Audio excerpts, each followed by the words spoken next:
Thank you so much for joining us today. My name is Krista Berry. I'm the Network Engagement Manager at Candid, and I'm located here in South Florida. And I'm joined by my colleague, Erin, who is based in New York, and Erin is our Network Engagement Assistant. If you don't know who we are at Candid, what we do is essentially do programs like this is one of the things we do. The reality is that every year millions of nonprofits spend trillions of dollars around the world, and what we do at Candid is find out where it comes from, where it goes, and most importantly, why it matters. We have trainings like this, we have collaborations with partnerships in and around the sector. We've got a whole research team and a whole Candid learning team that we all get to work with to really make sure that you have the resources to do the good work that you're doing. So thank you all for doing the work that you're doing, or depending on today's topic, interested in doing and being involved in. So please make sure to check out our website, and we'll also provide a link to follow our newsletter for more information on Candid. I am very delighted to be joined by our co-host today from the Gail Borden Public Library District, and we have Alex here, the Career Services Librarian, to talk to you for a few minutes about why they're here and the work that they do. Alex? Thank you. Hello, everyone. Yes, my name is Alex, and I'm the Career Services Librarian here at the Gail Borden Public Library. We're happy to co-host a webinar with Candid, and I think that libraries are a great place where you can connect. If you are interested in some of the resources that we have through our library, I'm not sure if you're watching this locally in Elgin, Illinois, or if you're connecting from a different location, but you're welcome to check out our website at gailborden.info, or you could just Google Gail Borden if you can't remember it. And we do have links at the top, some drop-down panels where you can see this, resources for small businesses, and some of the resources listed there would also apply for someone looking to start up their own nonprofit. So that's one resource I could just give you, but we are happy to partner with Candid. And with that, I'll turn it over. I know we have a full presentation, so I'll turn it over to Krista Berry. Thank you so much, Alex. Thank you for being here and for partnering with us and co-hosting this, and welcome everyone that came because of this partnership. So we're going to get right into it. I'm going to basically cover some information on steps to getting your 501c3 set up. And then mostly I'm really going to talk about the operations to get prepared for it. But it's really about establishing a board of directors, developing bylaws and board policies, filing those articles of incorporation with the Secretary of the State's office, obtaining an employer ID, it's an ID number, an EIN from the IRS, there's forms there, and then filing for a federal tax exemption, and this is where you get your tax exempt status, and there is some cost for that with that form. And so I wanted to share these resources with you, knowing that you're all here and just thinking about it. The IRS has a page, it's irs.gov/charities and nonprofits with those dashes in it. And like I said, you're going to get a copy of this deck, so all of this information will be available to you after the fact. But it's a great page talking about the tax exempt organization search, annual filing forms that I just covered, and how to get that EIN. And then there's this life cycle of an exempt organization page under that I highly recommend those of you that are just thinking about it. It's the majority of the folks that are on today that you look at, because it really starts going through the list of, okay, if you're just starting out, you need to understand the state laws and some of the kind of more relevant national IRS laws, how to apply. It really helps you kind of collect the information and how much you might need to spend in order to kind of get this actual kind of legal process set up. And so the other piece that I wanted to add here for all of you that are starting is, because this is legal, this is often done a lot more efficiently with an attorney. And so there are a lot of resources out there. Some folks end up hiring an attorney. There's so many great organizations that help with this. Some folks are able to hire, a pro bono attorney. Some of you that have already put together applications may have had that experience. You can also check your local bar association to see if there are services, even a library. Alex and folks might be able to even refer you to folks in the community that can help you with really filing this paperwork to make sure that you're kind of doing all the right legal things to make sure that you get your 501c3 set up and in strong standing from the beginning. But the majority of the time, I'm not the attorney. While I've been a part of setting up nonprofits, it's really been from the kind of fundraising operations side. And so that's the majority of the time that I'm going to spend with you all, is helping you really set up the operations piece of your organization and making sure that you have all the other elements ready before filing. And or if you are still filing and you haven't done all of these things, it's the perfect time to start thinking about it. So the main components of starting a nonprofit are basically developing a plan, okay? It's having a mission, vision, and values. It's creating an environmental or field scan. It's setting up your team, really fleshing out the need and the case for support. It's thinking through your programs and services. Finances, which a lot of folks frankly skip over sometimes, and it's so critical to your success, and your marketing and outreach. So I'm going to go through each one of these in a little more detail and hopefully give you some resources along the way to help you with each of these. If you're just thinking about it, I would kind of go through these thinking, okay, well, these are kind of must-dos in addition to looking into the IRS information. If you've already started putting together your paperwork and started filing, or you're in a different place in your life cycle, hopefully some of these things you've already done, but I'm going to try to enunciate the ones that I think are really top priority. So the plan starts with the mission, and we all know this because of the work that we do, whether you've started a nonprofit or you've been involved in the community. But the mission statement is really the communications that explains the nonprofit's purpose, right? What your group serves, and really how it plans to do so. For a new nonprofit, developing this mission statement is going to be a critical first step in defining what the organization plans do, and really what makes the most difference from the other organizations in the same field. Actually, I have a master's degree in nonprofit management, and I remember I'd worked in the sector for so long and hadn't actually had the experience of writing a mission statement. And so it is a different exercise, and I totally recommend not doing this on your own. This is where, when I get to the team, you might want to start thinking about who's actually helping you draft this, so that you make sure that there are multiple voices and kind of writers and thinkers involved in what this mission statement is going to be for you.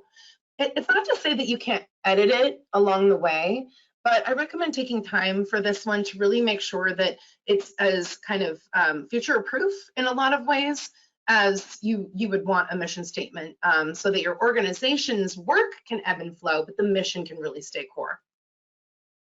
The vision is also an important thing to start drafting and having as a written statement that you might even put on your website or in some of your marketing materials. And it's the vision is the way that the world will look at your organization after it accomplishes your mission. This is the long-term desired change that you're really looking to achieve. And this is a really great exercise, again, that you really wouldn't want to do alone, to start thinking about what that work looks like once you've completed your goal. I always like to say that a great mission or organization's vision is essentially putting yourself out of work. Like, if you desired this change, you wouldn't be needed anymore. I mean, I just got goosebumps thinking about some of the work that you might all be doing and what our communities and our world might look like if we are able to accomplish this change. And values. I think this is a really important thing that I think more organizations are taking advantage of and hold of, but it also really sets off the culture of your organization when you start talking about what your values are. And these are beliefs which your organization's members, whether that's the board, the staff, the volunteers, and folks that are taking or stakeholders into your organization, all of these folks hold in common and endeavor to put into practice too. So these values really guide your organization's members and anyone that's involved in performing the work. So, and I think it also communicates to other folks like donors or funders that might be interested in your work, what your values are and what you stand for. It helps to really guide major decisions where maybe finding the right fit for certain partnerships won't be in line with your values. And that really matters when we're doing really important work that we, as much as we want as many supporters as possible, we want to find the right fit. So really taking time and doing some group activities around what your values are is really important. There's more resources on Idealist there, and I'm sure, I mean, you could Google how to create values and find so many great resources these days.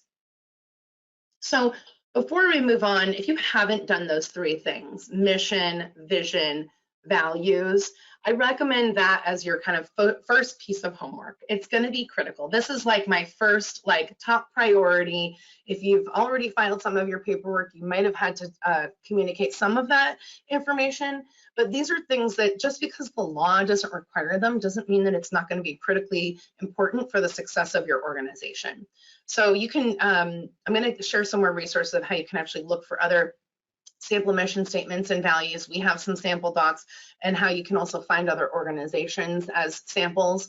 But that is my top priority for you. Have it as your homework to really think through what's our mission, what's our vision, and what are our values. The next piece that you want to start looking into is the environmental scan.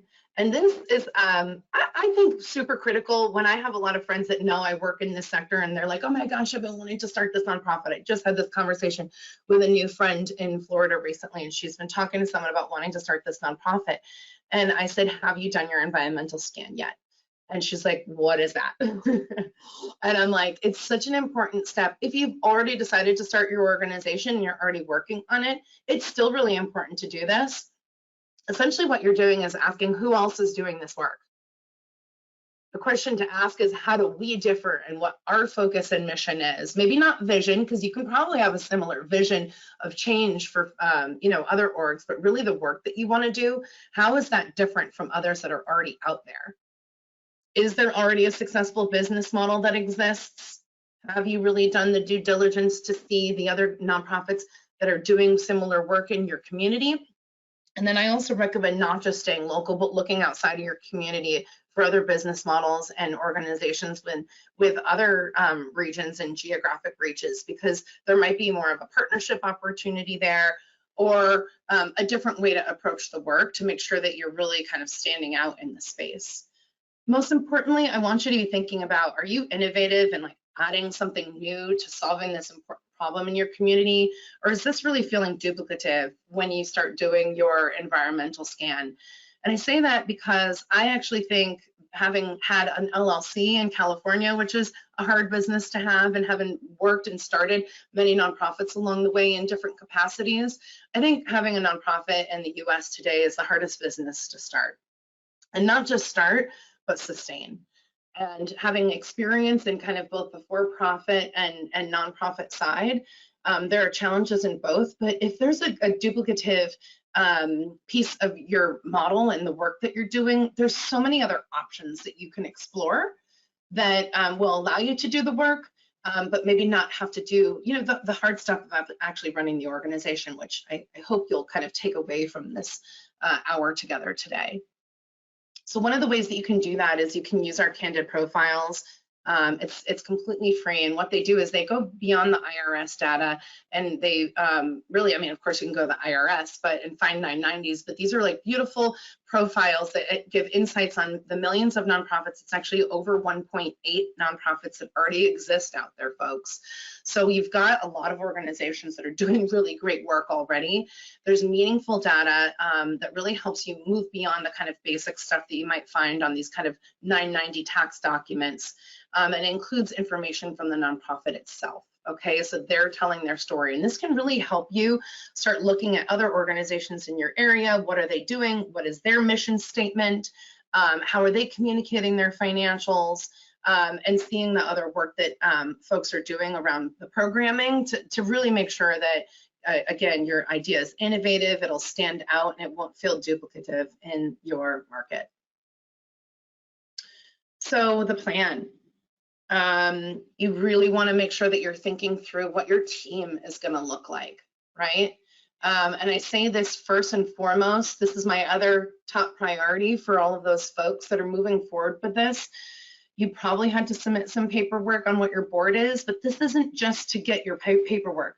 The board is a critical element of running your organization. It's the legal piece, of course, and having names on a list, but it's actually how you make decisions. This is why we get this kind of tax deduction and write-off to do this important work, is because we're not having a sole proprietorship where one person and one individual is making decisions with public dollars.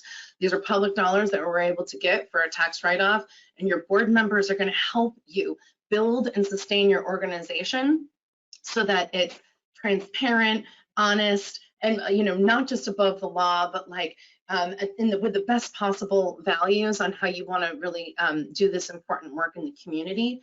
So your board members are such a critical part of your team, and there are certain laws in different states that make the composition of board members a little unique. I know, for example, I was in San Diego in California for the last 15 years of my life, and I know there's a law in California that was actually passed recently within the last few years that they require one of the board members to be a financial officer, someone that's, a treasurer, if you will, on the board. These are important things that you need to kind of know about the board, not just because, and I'll get into finances a little later, that you need, again, to have the role, but you really want someone that is on the board that's going to help you with this work. You can learn more about board materials and resources at boardsource.org. They've got education, and I was just at a conference in Miami the other day, and someone was asking a lot of really, really great board level questions, but it wasn't appropriate for our session, and they had never heard of BoardSource before. So if that's not something that's already in your resource wheelhouse, please do this. If you're the founder on this call and you've started this organization, or that's part of your goal and that's why you came today, your main role is going to be building a board that's going to help you and your organization and really stewarding that board. That's your main job. So you really want to make sure that you have folks that are ready to commit and that have clear expectations and responsibilities up front to help you do your work. Ultimately, you're going to want staff members, right? I've met too many founders that are like, oh, Krista, I just want to be able to start paying myself. And small businesses, you're a startup. This is a small business kind of startup, micro business, if you will, experience. But when you start thinking about who's going to be on your team, hopefully you are thinking about, if you're the founder and the executive director or the CEO, putting yourself on staff. But who else are you going to need to really do this work? What's that staff structure going to look like? And maybe have a phase for that year 1 through year 5 to 10. And then any others that you've been thinking about. Is your business model that you're thinking about filing for going to need key volunteers to be involved beyond board members who are volunteers? That's a really important piece, that they're not, a stakeholder in a different way. How many volunteers do you have? Do you need community partners? Are there others on your team that will look more like a nonprofit collaboration? What are the other folks that you need to partner with depending on your work? Are you doing child development work and you want to make sure that you have partnerships with the schools? So starting to think about, like, how are you going to do this work and who do you really need to assemble your team will help you start getting started, because you can't do this alone. Folks that are doing this completely alone, I feel for you, and I think it's really important that you're here and starting to think about, is this the right fit for me? Am I ready to take this on? Because you shouldn't be doing this alone. This is an important one, the need. We all know that we're starting a nonprofit and we're going to need money. Like, I started a food business, and yes, of course we need money to be able to do that. But what is the need in your community that you plan to fill is what you really want to start thinking about, folks, and writing about, and being able to be comfortable in talking about it. If you meet someone at a cafe and you're sharing with them that you've just started a nonprofit and how you might, go about doing kind of like your elevator pitch on it. What's the need in the community that you plan to fill? And this starts folding into a document that you'll want to draft as a case statement or a statement of support, right? And this is typically a document several pages long, whereas a need statement can just be a few sentences, but it starts to really talk about how with support for your organization, we'll get into the philanthropy piece in a little bit. This is the need that your community that your organization is filling in the community. And this is what will happen as a result of them supporting you and doing this really important work. So it's not just about the money, okay? This is really, the need is you telling your story. Programs and services. I have a feeling, because I've met so many founders and social entrepreneurs over my years in this work, that a lot of you have already started thinking about this. This is often where folks start. And so hopefully the other things that I shared today are important new things to add to your list or to prioritize on your to-do list. But you've probably already started thinking about these programs and services. So I want you to dive a little deeper into, specifically, what your need is. How are you going to address this need so that you don't have too many programs that take you away from your core work and need? And I say that because I met a recent founder, and he's doing so many things. Like I got so excited about the work that he's doing, but he's doing so many programs and so many services that it's feeling overwhelming for him to balance everything and figure out how he's going to fund it. And so often, I get it, you're passionate, and that's why you're here, kind of exploring this. Often it's like we want to do all these things, and we're just going to kind of like hope that the money is there. Well, this really allows you to kind of think the other way and think, what's the core program and service that's going to allow us to address the need that we want to fill? Specifically, doing some planning work around what the goals and objectives are that are tied to these activities. This is what we want you to start thinking about, because if you want to get grant money and you want to get funding from other organizations and individuals, they're going to start asking you what the outcomes are of the work that you're doing, not just doing the programs and saying that 12 kids showed up to our tutoring program, but 12 kids showed up to our tutoring program and their scores in school have been, increased over the last 6 months because of that. And, we know that that's affecting their happiness. Okay, so starting to really think about what the outcomes are going to be. And one of the tools that I can share with you when you're really ready to dive into this work is using a logic model to help you guide how to do this work. If you've not heard of a logic model before, write it down, Google it. There's so many great resources out there and templates on what a logic model is, but it's basically an outline that helps you really think through all of these goals and objectives for the activities. And then most importantly, I want you to leave with, you need to figure out how you're going to measure your success. So it's not just enough to do it, to get money for your organization and do it. We're in a space where folks are investing in your organization because they want to see that they're moving the needle on the work. That's why you're doing this work, right? So before you start really thinking through, is this the kind of business that I want to start? You really want to make sure that you have a measure of success. You can use SMART goals for that. Like I said, the logic model is a great format for walking you through that. Really making sure that you're starting to do programs where you can have these outcomes and measure your success, and not adding more programs and services before you can really do this core piece well and quality. And so I think it's okay when you're starting out to maybe have one core service and you do that quality, and then you grow and scale from there. Finances and fundraising. This is one of my favorite topics to talk to startup social entrepreneurs like yourself about, because I think, again, many folks get really excited about the programs and services that you can offer, but you can't do that without figuring out how to finance it, right? And I just often hear way too much that, oh, if I have this really great idea, and if I'm a 501c3, that means I'm gonna, have all this, money available to me. Well, yes, once you have your 501c3 status, yes, you have the ability to apply for certain grants.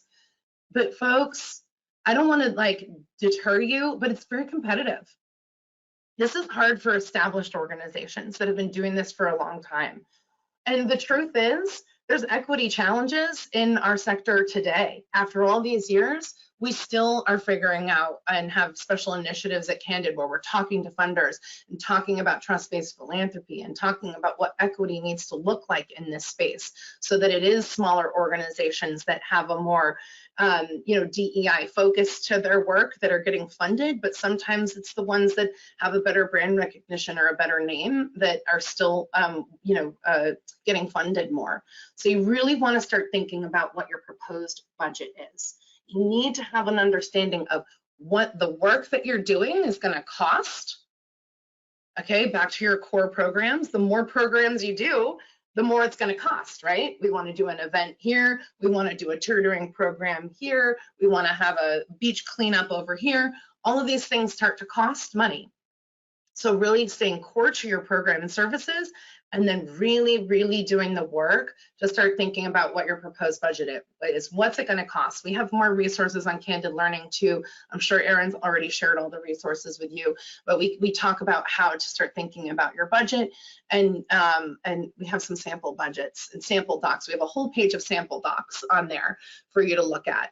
Because you don't need to be an accountant or a CPA. I wasn't. I just got thrown into fundraising as a young professional in the sector and said, oh my goodness, I have to learn how to write a budget. So I just always went into meetings with other senior folks to watch how they were doing it and learned along the way. So I love teaching about financial management to folks because it's such an important skill to have, but really important for your fundraising success. So that's the second piece, is once you know how much it's going to cost, then you have to have a plan for how you're going to get funded. So that a nonprofit, folks think you need to have a zero balance in your bank account every year to be a nonprofit.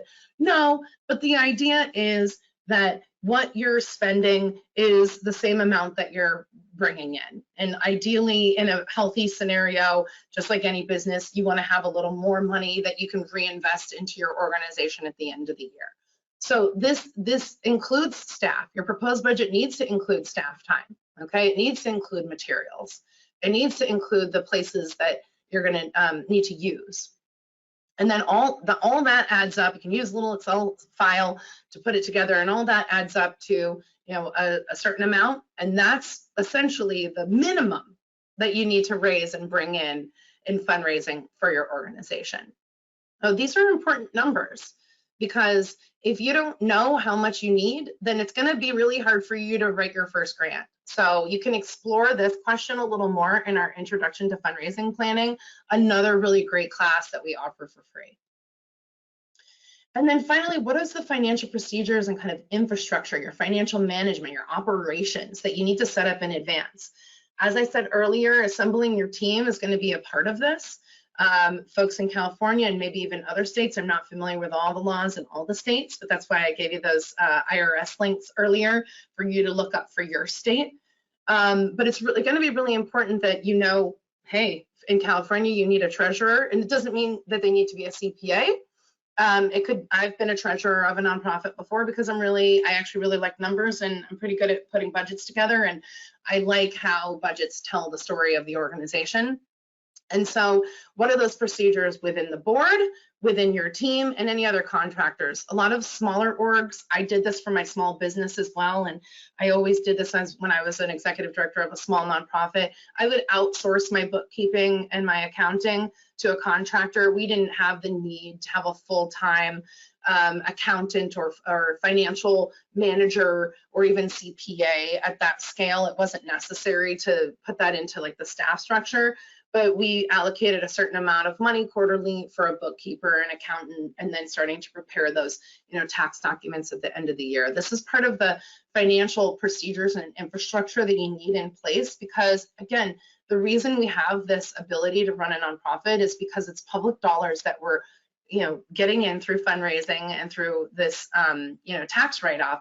So this is top priority. My other top priority tip.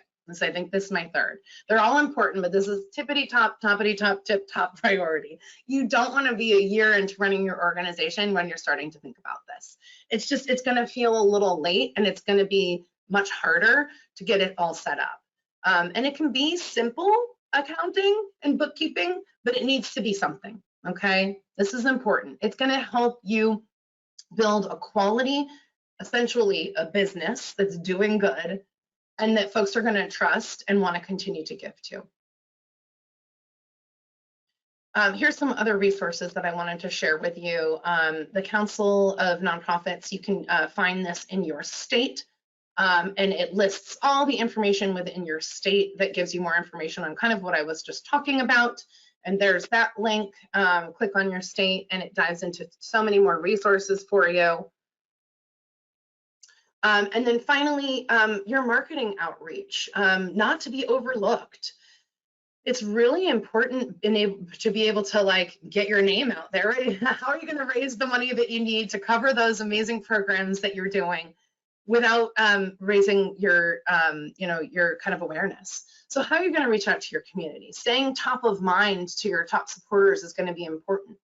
What does keeping them informed look like? It should really kind of be mission focused. So I can give you ideas, but your work is going to help determine a lot of this. Is that being visible in the community? Is that more online? Is that having a social media page talking about the work that you do, or even newsletters, right? Keeping the community engaged and informed. That's going to be really important as you start building your brand, meeting potential supporters. And this is also, if you're still thinking about how you're going to build your board, which is what a lot of, I think, kind of startup founders are doing right now, it's critical. One of the things that I've done recently, because I moved across country basically in the middle of my life and wanted to build a network, is I joined the local Chamber of Commerce here in Hollywood, and it's been a wonderful opportunity for me to meet other business folks. I've met some really great colleagues, but also friends along the way. And it's a nice mixed community where it's not just all nonprofits. There's plenty of groups within your community that are just for nonprofits, but this is a nice group of business folks, nonprofits, elected officials, marketing folks that are in media, realtors, attorneys. Such a great place to start, I think, networking to potentially build your brand and also your board and some of your other volunteer team. So I highly recommend something like that, the Rotary or any other kind of, I would say more like community-based organizations. And then of course you can continue to get involved in your nonprofit resource centers and your libraries that will also have really, really great opportunities to build your brand and keep folks informed. So one of the other ways that I wanted to share with you, we have this profile at Candid that I shared with you as a great tool to do research on other nonprofits. But by the way, once you get your 501c3, and I don't know if anyone on this call has said in the poll that they have, you're then going to be eligible to have this like free profile to build your seal of transparency. And so if any of you are at that point, I just wanted to share what the seal is so that you'll know when you're researching other nonprofits and kind of finding, I like to recommend that you find your kind of aspirational or, kind of hero org out there. Hopefully you're not duplicating what they're doing, but that you really aspire or really admire their work, so that either you partner with them or you can really take a lot of inspiration from how they're doing their work. So you can find that through this, and what happens is it really builds a trusted identity for you online for free. A lot of the SEO on these profiles are better than most organizations' websites. So people are finding you once you have this profile, and you can increase your visibility through this with all of our partners, and it saves time because you get to put all your critical information in one place.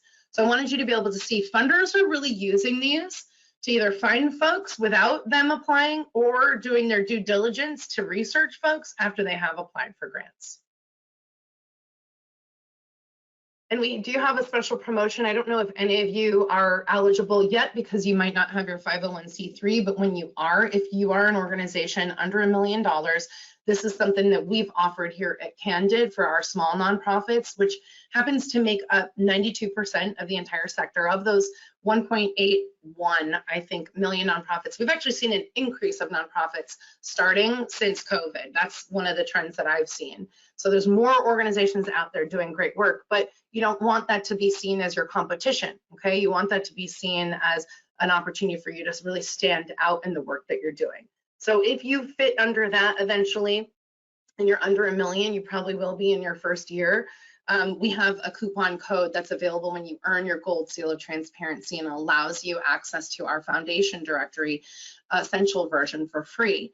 We're not covering that tool today, but I just wanted to also give a shout out that we have this other great tool at Candid that allows you to search grant history to be able to find potential funders for your organization. So you want to get your organization set up so that you're eligible to apply, but these are all available tools that we hope you are part of Candid along your startup journey. So I'm like, I feel like this slide could almost come first, but I left it in the place that it was designed in. But there are other considerations that we really want you to think about when starting a nonprofit. Do you need space to do your work? Do you need equipment? I mean, I think we all at least need a phone or a computer these days. Do you have that, you know? If you have staff and others, are you going to be able to have insurance to cover that? If you're working with children, what are the kind of, you know, insurance pieces around that? Even general liability for your board. I mean, there are really important insurance pieces that I think a lot of folks forget, but you want to be able to, like any business, like that's why I started an LLC, is kind of protect yourself from certain liabilities, and it's important, but it also, there's a cost there, okay? Human resources, right? If you do start bringing on staff, how are you going to start thinking about employee engagement and what the laws are for, you know, either a contractor or a part-time person, or even volunteers or a salaried person, or even yourself? If you're the first employee, what does that look like for you to get yourself set up as an employee within your state and with the IRS? And then I have mentioned 990s, that's the tax form that nonprofits fill out.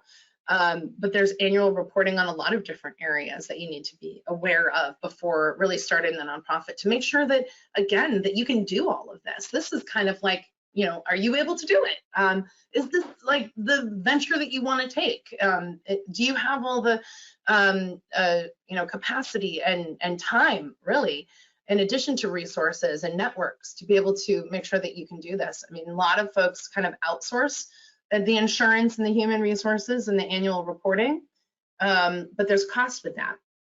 There are services that I don't know if we call them something different now. I've always called them like back office services, and there are nonprofits and kind of consulting firms that will do this for smaller organizations that want to streamline their work and don't want to have to take care of some of this quote unquote back office stuff. So you could probably find out information either in your library through, you know, your library's resources, or other resources that we shared earlier within your state, to see if that's an option for you. But again, that needs to be built into what it's going to cost back in your budget. And I also wanted to provide you with some alternatives, folks, because I meet so many folks with such amazing ideas every day. And because I've been doing this work for so long, and I have the privilege to be able to work at Candid, where I get to see these profiles of the 1.8+ million nonprofits every day, we get to interact with a lot of missions and you know, kind of visions around the country. And sometimes I do feel like folks haven't done their environmental scan when they're coming up with ideas. And it's not that it's not a great idea, and it's not that it's not serving a need, but that it might already be happening. It's just not in their proximity, right? So there are some alternatives in addition to, you know, doing the research. Volunteer. If you haven't done that already, this is what shifted my career. I went into grad school with a proposal many years ago saying that I wanted to start a nonprofit, and I left grad school with a degree in nonprofit management saying my role is to help all the other nonprofits around the country in my career. That's what I wanted to do. And the other way I'm going to be involved in ones that I really truly care about myself is to volunteer with them. I've served on boards, so critical. If you're starting a nonprofit and you haven't served on a board yourself, I highly recommend that as your first step, okay? Experience it for 6 months to a year. See what the flow and the life cycle is from a board perspective. See what it's like to be a board member. Did you have an amazing experience as a board member? How would you want to create an experience for a board member that's volunteering? But there obviously are other ways to volunteer on a more community-based level that wouldn't be the same commitment as a board member. You can also volunteer on grant committees to understand how funding works. It was something that I did throughout my fundraising career because I was applying to all these grants, but I really didn't get how like the other side worked. So I would volunteer and often get invited to grant panels where I was part of creating what the guidelines were, because that was, you know, part of what I like doing is making sure that it's equitable, but also understanding how it is a lot of hard work to receive all these grant applications, and it helps you be a better fundraiser and writer when you're seeing what you know, the process is from multiple angles. So really think about, I would almost make this strategic volunteering. And I've taught classes on that in the past, where, you know, it's not just for your personal and, you know, enjoyment, which it should be, but also helping you build skills and see new networks and kind of building your social capital in new ways before you really dive into running this, you know, nonprofit business. You can also find employment within a similar organization. If you dive into your environmental scan and have found other organization that you didn't know about in your community in a different area that you had never even went to, maybe there's employment there that will give you some really great and rewarding opportunities. I know a lot of folks, I would call many kind of social entrepreneurs more practitioners.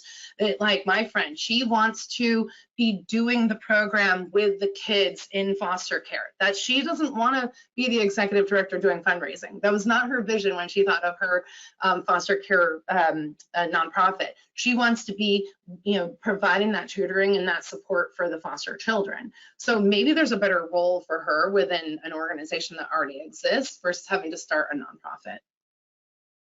And like I said, serve on a board. It's such a critical skill, and relationship building to really still give back if you already have a full-time job, but you know, not have to take on the entire work of an organization. I know a lot of folks that start organizations still are working full-time, and that's a lot. It's a lot to kind of balance folks. So don't start an organization and burn out, please. Please don't do that, because this is hard work, and we want you to feel fulfilled in the work and not have amazing, caring, passionate folks like you, you know, burn yourself out because it's too much to take on.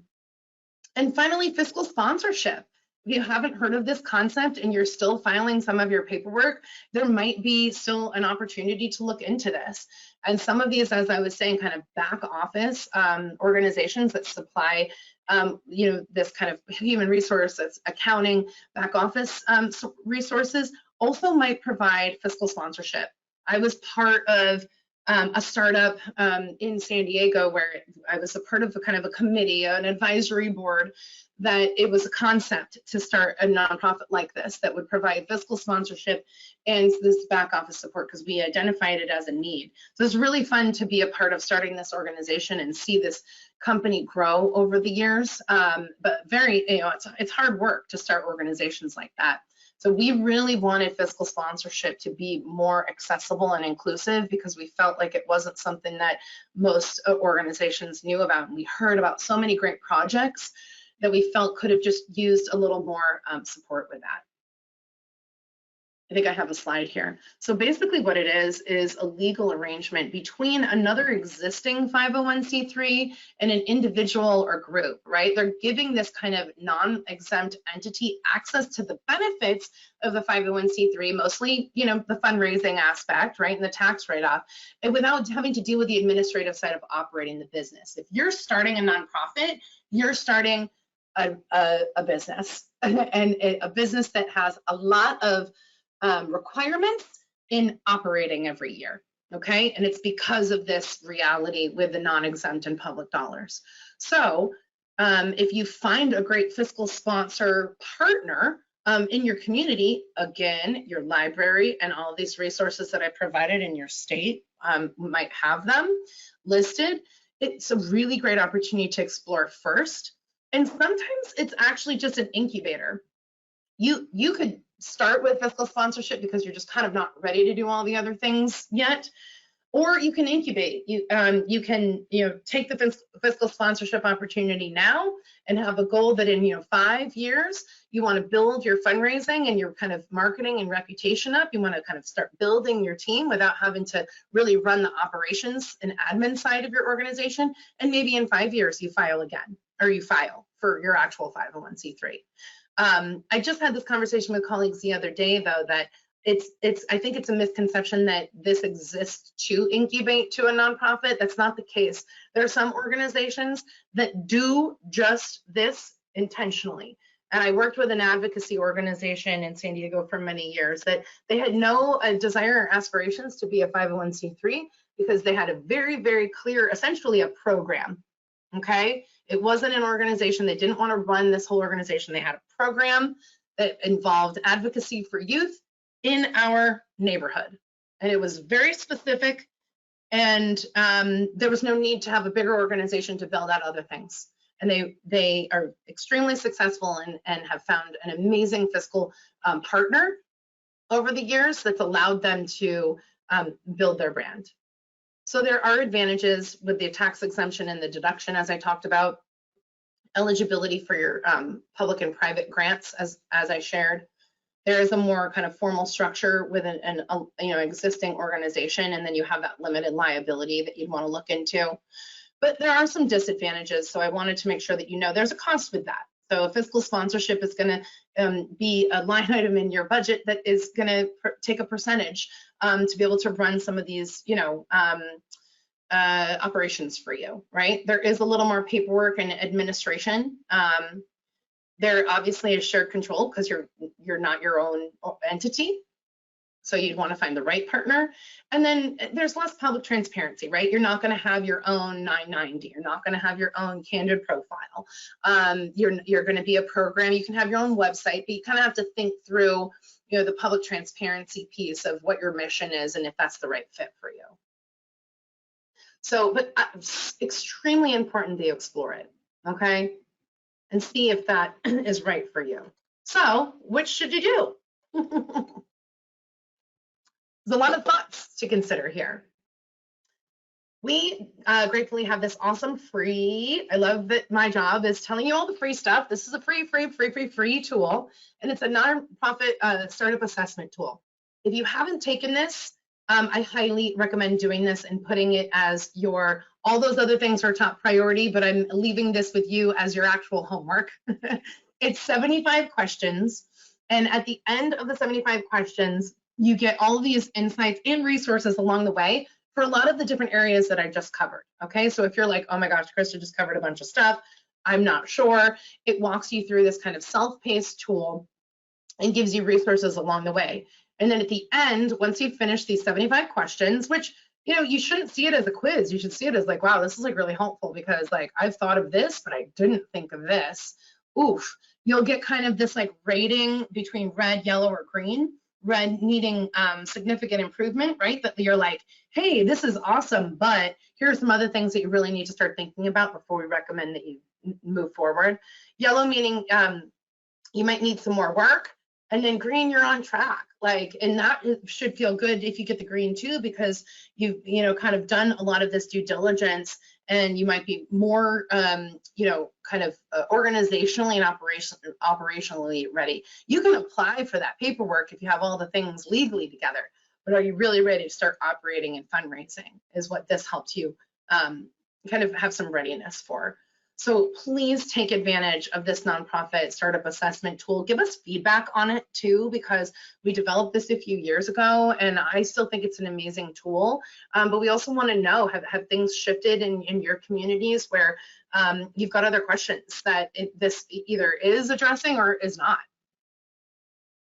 So that's my recommendation, to go ahead and take the nonprofit assessment tool.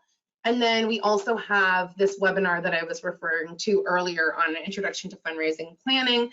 It's free. I'm sure there's an upcoming one, or if anything, there's probably a recording and a video of one that we recently did that you could kind of watch on like speed, on like triple speed to get through it.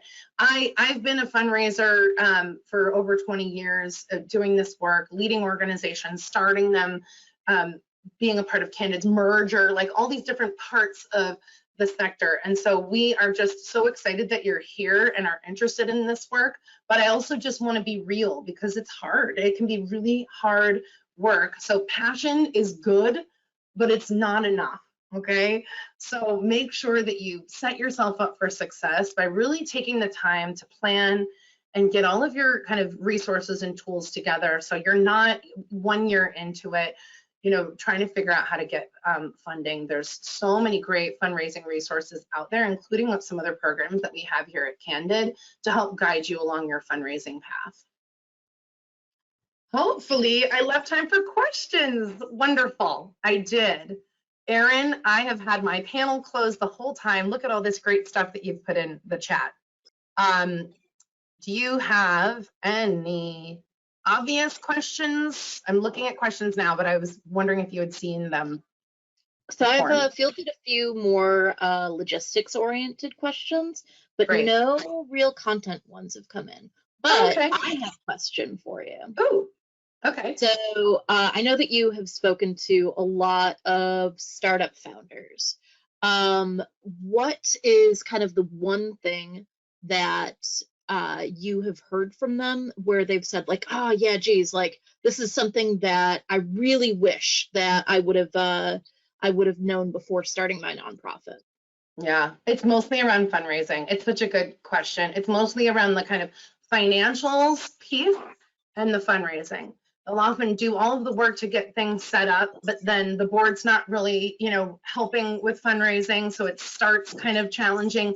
And then this, one person is doing all of it and hasn't really like even started a budget to even know how to start applying for grants. So I'll see folks coming to our classes, for example, being like, time to fundraise. And I'm like, you're right. But some of this readiness stuff needs to happen before we can actually like help you start writing the grant. Because a lot of this stuff is, it needs to happen before you're going to be in a position to have a grant. The only other option I would say for folks is getting quote unquote like investors in advance. So as you're building your board, can you already ask folks to, as part of the building the board, that they're being like kind of more individual donors, which they should be on the board anyway, but in a startup capacity, you're asking everyone on the board that has the ability to give $5,000 or $10,000. You've got 10 board members. Now you're starting with $100,000. You've got money in the bank, and now you can start doing services and leveraging the donations from the board that you've received from startup to start then asking for more money. But it's going to be around the money and the fundraising, folks. So we are getting some questions in now. Melissa, speaking of boards, is wondering how many people typically serve on a board? Oh, that is a great question. BoardSource will have more resources for you on that. And again, you might want to check your state laws, because there might be like, needs to probably at least be an executive committee. So that would be like president, vice president, treasurer, secretary, and then you'll have some general members. So I would say like starting with 4 minimum, 5 minimum, and anywhere up to, some boards have 30 members. I don't recommend 30 for small startups. There's reasons why larger organizations, like I was on a YMCA board in my community and we built a new Y. So we needed 30 board members because we were in a campaign and we had some big business goals to build a whole new building. But I would say, yeah, a minimum of 5, but please double check your local laws and kind of regulations, and your kind of aspirational orgs too. See what other folks are doing in your community. And then we have 2 questions that are around startup costs. So Carolyn is wondering if founders can be reimbursed for out-of-pocket expenses. And Emily is wondering, what the sort of cost range for applying for a 501c3 is. Yeah. We'd have to ask our CPAs. I'm sure there are some deductions for starting a nonprofit from your personal out-of-pocket expenses. Yes. I would also structure that as more of a kind of investment to the organization. I would try to kind of give $5,000 to your organization and use it that way versus just spending from your pocket and trying to get reimbursed another way. that's how I would approach that kind of out-of-pocket piece. But I would advise your CPA. Some of the best tools that I had in running organizations and running my business was accountant friends, CPAs that I paid, but also were giving me, free advice, and some of these kind of, attorneys. Not every attorney knows nonprofit law. So there are different attorneys that you want to align with that know nonprofit law. These are some of my regular lunches that I had when I was an executive director, because some of these questions they'll know faster than I will, in the same way that I know how to fundraise and run my organization. So start building your team, whether they're on your board or just in your kind of, advisory circle in life, to build folks like that. The other question was, kind of what the, startup costs would be. I know those forms, there was like a slide in the beginning. I know those forms on the IRS, you can dive into a little bit more of a detail on like how much those forms are. It's a good question. We should have like a calculation. It depends on like the other work that you're going to do. I would say forms are probably like maybe $1,000, like not a lot. But then when you start thinking about all the other like people that you might need to hire, like an attorney or a CPA or a bookkeeper, I think that is really dependent on, what structure you have. So I would do it the opposite way. Who was that answered or asked? Was it Emily? Or I would say that's part of you building your budget, is doing that research, plugging in, okay, the form is going to cost this. The attorney, I'm going to try to get that pro bono. I need an accountant service, and start like building your budget on what it's going to cost you to put it together. It's going to be a great exercise. And that's one of the first things you need to know before you can really fundraise. All right. Well, thank you, Krista. We're about at time. I just put the email address for our online librarian team, which is onlinelibrarian@candid.org, into the chat. So if you have follow-up questions, feel free to reach out there. Wonderful. Thank you all. And all of your questions that I'm seeing that we didn't answer, I think will be answered on a lot of the links that we provided within your states too. So please, please, please look into those. And if there's anything else that we can't, they can't answer, please reach out to us. Thank you so much for joining us today, and we'll see you again.